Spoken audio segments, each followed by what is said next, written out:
उत्तर प्रदेश में राज्यसभा चुनाव में भारतीय जनता पार्टी को जो सफलता मिली है उससे उसका उत्साह बढ़ा है।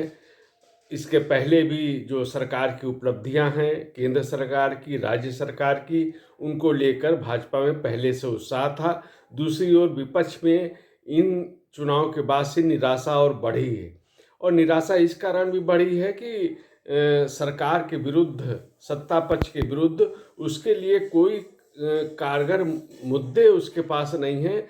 चाहे वो जिस प्रकार के मुद्दे जो जातिवाद से संबंधित हों या जो संविधान और लोकतंत्र, बड़ी बड़ी बातें उठाई जाती हैं कि खतरे में है, इन पर जनता का कोई विश्वास नहीं है।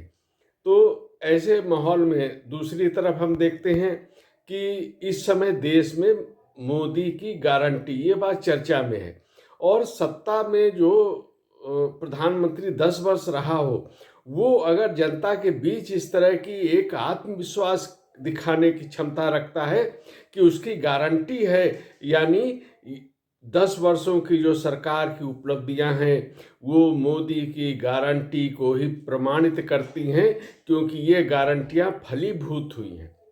और गारंटी चाहे गरीब कल्याण की हो, चाहे देश को विकसित करने की हो, चाहे ढांचागत निर्माण की हो, और भारत को जो विश्व गुरु बनाने की, एक विकसित देश बनाने की जो यात्रा है, आत्मनिर्भर भारत बनाने की यात्रा है, ये गारंटियों को लोगों ने फलीभूत होते हुए 10 साल में देखा है। पिछले दिनों नरेंद्र मोदी ने रेलवे से संबंधित अभूतपूर्व योजनाओं का लोकार्पण किया, शुभारंभ किया। उस समय उन्होंने कहा था कि अगर पिछले कुछ ही दिनों के, एक आध हफ्ते की जो देश में जो निर्माण कार्य हुए हैं उनकी केवल उन्हीं के आधार पर देख लें तो हम मान सकते हैं, देश की जनता मान सकती है कि सरकार आगे आने वर्षों में किस तरह से तेजी से कार्य करेगी। और ये आत्मविश्वास जनता के द्वारा मिला है। नरेंद्र मोदी ने कहा था अभी 3 दिन पहले कि हमारी सरकार का तीसरा कार्यकाल लगभग जून में शुरू होगा। यह आत्मविश्वास, यह मोदी की गारंटी, और इस गारंटी पे जनता का विश्वास, यही नरेंद्र मोदी को ये कहने के लिए प्रेरित भी करता है, विश्वास भी दिलाता है कि जून से सरकार का तीसरा कार्यकाल शुरू होगा। उत्तर प्रदेश की बात करें तो उत्तर प्रदेश में योगी आदित्यनाथ की सरकार ने भी, डबल इंजन सरकार ने भी 7 वर्ष में विकास के कीर्तिमान स्थापित किए हैं। यहाँ भी वही स्थिति है।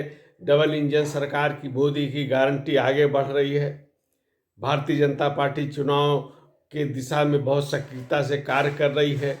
इसी क्रम में विकसित भारत, मोदी की गारंटी, यह एक रथ यात्रा भारतीय जनता पार्टी के प्रदेश मुख्यालय से शुरू की गई।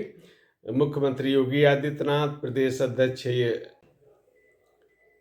अध्यक्ष के अलावा उप मुख्यमंत्री केशव प्रसाद मौर्य ने भी जन आकांक्षा को पूरा करने के लिए लोगों के जो सुझाव हैं उनको आमंत्रित करने के लिए एक जन आकांक्षा पेटिका का अनावरण भी किया, और विकसित भारत, मोदी की गारंटी रथ यात्रा को हरी झंडी दिखा के रवाना किया। इसके पहले इसी रथ यात्रा से संबंधित कार्यशाला का भी आयोजन हुआ। उसमें जो कार्यकर्ता हैं उनको प्रशिक्षण दिया गया, और ये जो जन आकांक्षा पेटिका है इसके आधार पर इसमें लोगों को जोड़ने का कार्य किया गया है।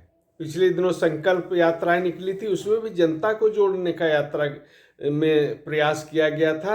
तो ये जन आकांक्षा पेटिका है, ये भी आम जनता को भारतीय जनता पार्टी की ये जो रथ यात्रा है उससे जोड़ने का काम करेगी।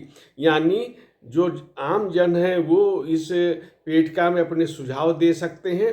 और योगी आदित्यनाथ ने कहा कि भारतीय जनता पार्टी घोषणा पत्र नहीं बल्कि संकल्प पत्र जारी करती है, और पिछले चुनाव में भी भारतीय जनता पार्टी का यह संकल्प पत्र ही था जिस पर जनता ने विश्वास किया और नरेंद्र मोदी, योगी आदित्यनाथ के नेतृत्व वाली सरकारों ने संकल्प को सिद्ध किया। यह बात इसीलिए आज भारतीय जनता पार्टी संकल्प पत्र बनाने की बात भी कर रही है। जो इन पेटिकाओं में आएगा उसी के आधार पर कार्य योजना बनेगी। इस नए संकल्प, नई सरकार के तीसरे कार्यकाल के लिए संकल्प बनाए जाएंगे। और योगी आदित्यनाथ ने इसका भी कहा कि यही एक अंतर है। उन्होंने ये भी कहा कि 10 वर्षों की उपलब्धियां, अयोध्या धाम में जो भव्य श्री राम मंदिर बना है, तो श्री राम लला का आशीर्वाद ये भारतीय जनता पार्टी के साथ में है और इसी पर जनता जनार्दन का भी आशीर्वाद भारतीय जनता पार्टी को मिलेगा। भूपेंद्र चौधरी ने बताया कि योगी आदित्यनाथ की सरकार और नरेंद्र मोदी के सरकार ने अभूतपूर्व विकास के कार्य किए हैं। नरेंद्र मोदी के नेतृत्व में भारत विश्व गुरु बनेगा, आत्मनिर्भर भारत आगे बढ़ रहा है और विकसित भारत अब बनने जा रहा है। तीसरी सबसे बड़ी अर्थव्यवस्था तीसरे कार्यकाल में पूरी हो जाएगी। यह सपना भी पूरा होगा। केशव मौर्य ने तो बिल्कुल दावे के साथ कहा कि जिस प्रकार से केंद्र की सरकार और उत्तर प्रदेश की सरकारों ने विकास के कार्य किए हैं, जन आकांक्षाओं के पूरा किया है, उसके आधार पर कहा जा सकता है कि 100 में 60 हमारा यानी भारतीय जनता पार्टी का और जो शेष बच रहा है उसमें भी भारतीय जनता पार्टी की हिस्सेदारी। और यह विश्वास व्यक्त किया गया आज के कार्यक्रम में कि उत्तर प्रदेश में तो भारतीय जनता पार्टी सभी 80 सीटों पर विजयी होगी।